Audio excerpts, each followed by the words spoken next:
Cuaca dingin menggigit masih enggan beranjak dari Polandia ketika saya datang. Namun keindahan negara kaya sejarah ini tidak bisa dilewatkan begitu saja. Tidak hanya Warsawa, kota di bagian timur yakni Białystok juga menyimpan cerita, terutama tentang kejayaan Islam pada masanya. Kisah peradaban Islam memang selalu menggugah.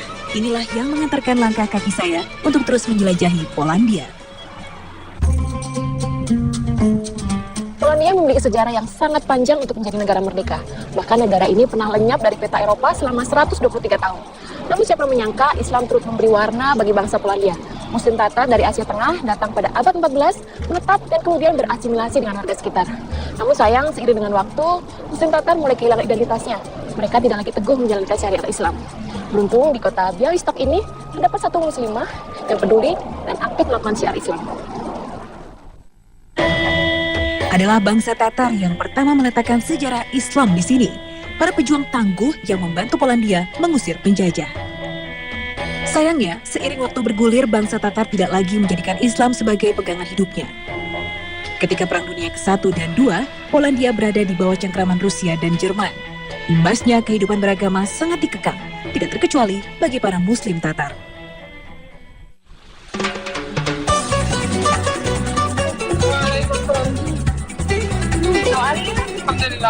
Alhamdulillah secercah cahaya datang melalui Dagmara, satu dari sedikit muslimah berdarah Tatar yang gigih berjuang di jalan Allah.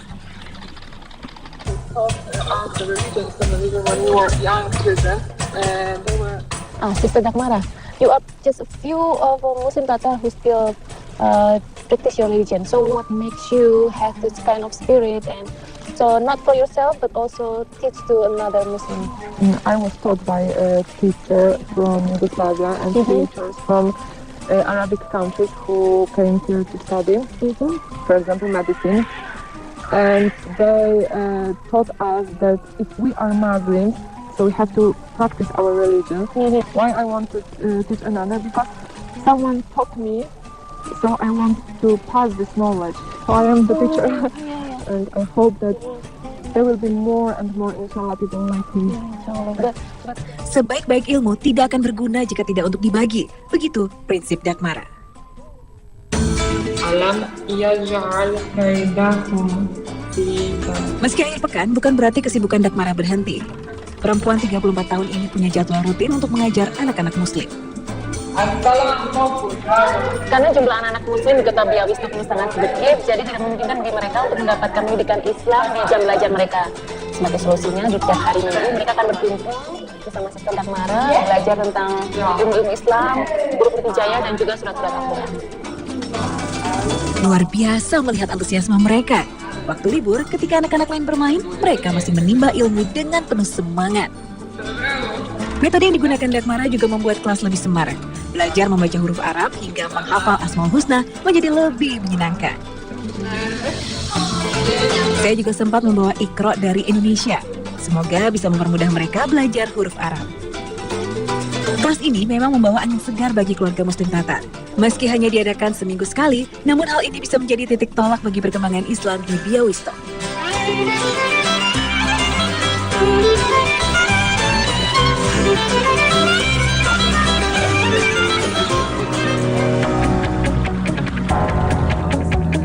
Usai mengajar, Dagmara mengajak saya singgah di rumahnya. Selain aktif mengajar anak-anak Muslim, Dagmara rutin mengenalkan Islam ke anak-anak non-Muslim. Ia menunjukkan pada saya piranti yang biasa digunakan untuk mengajar. Namun hari ini Dagmara punya agenda lain.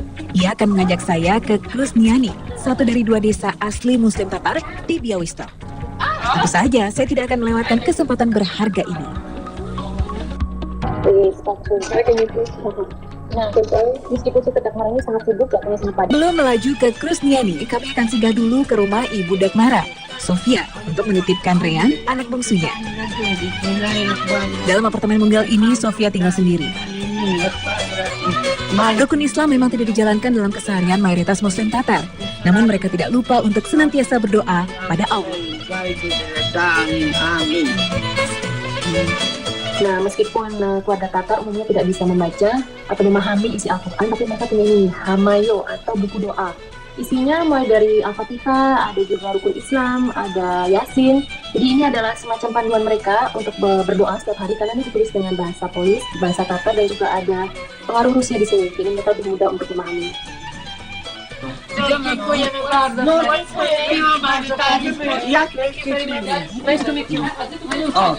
Dziękuję za to. Salam alaikum. Rintik hujan menemani perjalanan kami ke Krusniani. Ibu dua anak ini memang sangat tangguh. Ia terbiasa mandiri mengerjakan segudang kegiatannya, termasuk perjalanan kali ini. 30 menit berkendara, suasana pedesaan mulai terasa. Gedung berganti dengan pepohonan, aroma asap berganti dengan tanah basah.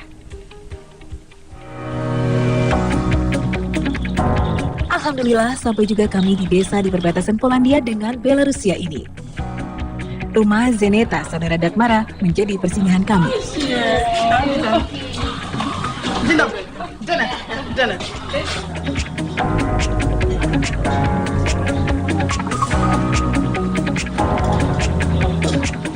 Alhamdulillah setelah hampir 1 jam perjalanan, kita sudah sampai di desa Krusniani dan sekarang saya ada di rumah Zeneta, salah satu saudara dari Dagmara. Setelah ini kita akan melihat-lihat desa ini yang ada masjid tertua di Polandia dan juga ada kuburan pejuang Tatar. Tapi sebelum itu kita mau istirahat dulu sambil menikmati teh khas dari Tatar. Zeneta dengan cekatan menghidangkan aneka kuliner khas Tatar, sebuah keramahan khas Muslim. Warna kulit dan bahasa tidak menjadi penghalang karena kami adalah saudara seiman. Zeneta sendiri tidak lahir di sini, namun sudah lebih dari 30 tahun ia tinggal di Krusniani. Ia berperan besar untuk melanggengkan sejarah Tatar. Bahkan Pangeran Charles dari Inggris pernah berkunjung ke sini dan mencoba kuliner khas Tatar. Tapi saya tidak mau hanya mencicipi, saya ingin tahu bagaimana makanan Tatar diolah. Nah, mumpung saya lagi ada di desa Krusniani dan tinggal di rumah Ibu Zeneta, saya mau belajar kuliner Tatar. Salah satunya saya mau bikin koudoni. Is it right? Ini adalah salah satu hidangan khas dari Muslim Tatar yang biasanya selalu tersedia di rumah mereka. So, will you teach me how to make this koudoni? Oczywiście, już uczymy. Już, proszę bardzo. Dengan ramah, Zeneta mengajari saya untuk membuat kudapan ini. Butuh ketelatenan dan pengalaman untuk membuat koudoni yang sempurna. Zeneta sendiri sudah belajar membuatnya sejak masih remaja. Drugi etap to etap, kiedy Tatarzy już zamieszkali. Nie gotujemy tak tłusto, jak kiedyś się gotowało, na stepach te zioła. Nah, kuliner koudoni ini biasa disajikan pada saat-saat spesial seperti Idul Fitri, Idul Adha, ataupun ketika ada keluarga yang berkunjung. Dan ini biasa diajarkan kepada anak perempuan mereka. Dan juga sebagai tanda kalau mereka sudah bisa membuat dengan baik dan benar, itu tandanya mereka sudah siap menikah. Dan sebaliknya jika masih belum beraturan bentuknya, itu tandanya mereka belum siap menikah. No i oni dużo. Setelah koudoni terbentuk cantik, saatnya dimasak dalam kuah kaldu. Jika sudah mengambang, tandanya siap diangkat dan dinikmati.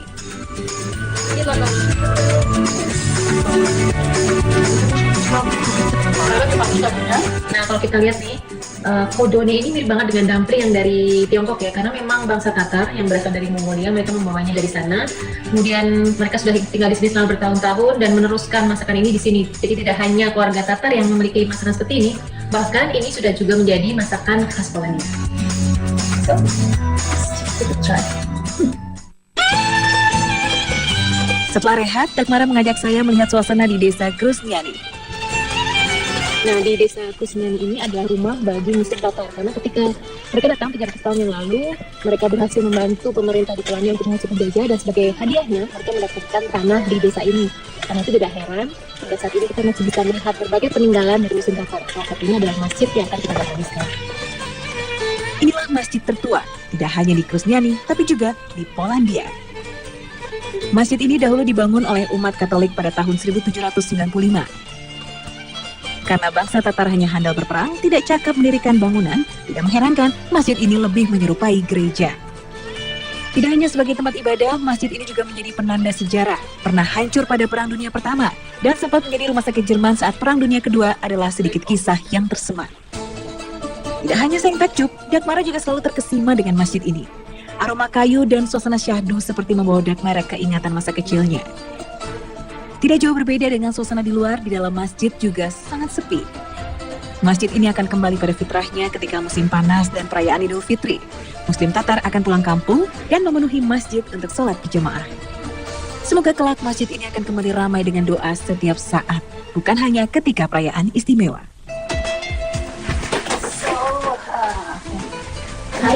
Yes, I am. Hari yang cukup panjang tapi menyenangkan. Saya bisa mengikuti kegiatan Sister Dakmara dari pagi sampai malam, mulai dari mengajar sampai mengunjungi saudara-saudaranya di Krusniani. Jadi saya bisa melihat secara langsung kehidupan Muslim Tatar di sini. Sekarang kita mau istirahat karena besok masih banyak hal lagi yang akan kita kerjakan. So we better get some rest. Dobranoc. Dobranoc.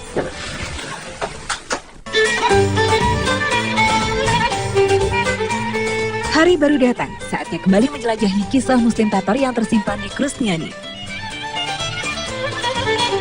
Kabut pagi dan deretan nisan menyambut kami.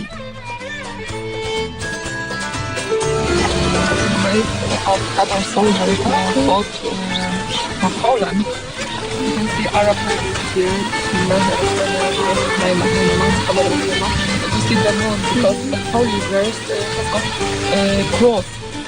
Tatar, they want also to have their sign, symbols, and they have on here. Exactly. And here you can read, of course, with Russian letters because at that time Poland wasn't independent. Banyak pejuang Tatar beristirahat di pemakaman ini sejak tahun 1699. Banyak pula cerita turut terkubur, namun kisah kepahlawanan mereka masih subur hingga kini. Maybe this grave is new because there are a lot of flowers which are fresh. And I knew this woman. She lived in the Warsaw because I teach her granddaughter actually. Jadi di sini selain jadi pemakaman untuk Muslim Tatar dari 300 tahun yang lalu, di sini juga menjadi makam untuk Muslim-Muslim yang lainnya. Karena di Polandia ini cuma ada 3 tempat di mana Muslim bisa dikuburkan, hanya ada di sini, di Krusniani, Bohoniki, dan di Warsaw. Jadi kita bisa melihat makamnya juga berbeda dari yang lama. Ada yang lama cuma batu, di sini lebih modern dan lebih tertata dengan. Kebesaran sejarah Tatar tidak hanya sekedar cerita lama. Semoga Muslim Tatar senantiasa ada, tidak lekang dimakan masa. Saya bersyukur bisa melihat dari dekat sejarah Tatar dan menilik kehidupan mereka kini. Saatnya berpamitan dan kembali ke Białystok. Cici serta ibu dari Adam dan Rea. 11 tahun usia Adam, putra pertama Dakmara. Dakmara tak pernah istirahat untuk terus membekalinya agar ia kelak menjadi muslim yang taat dan bermanfaat.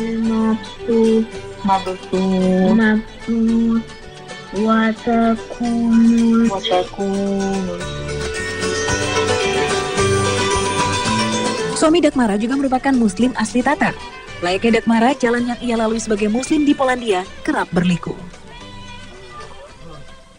So Dakmara and Marek, what is the biggest challenge living as a Muslim in Poland? And all, maybe not all, but a lot of Polish things that Muslims, that means terrorist.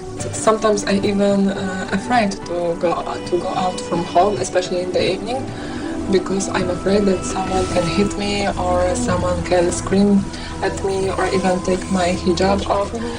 Because I'm a Muslim and they are afraid of ISIS. The second thing that it's hard to bring our children to be Muslim. Yes, because my child is the one Muslim.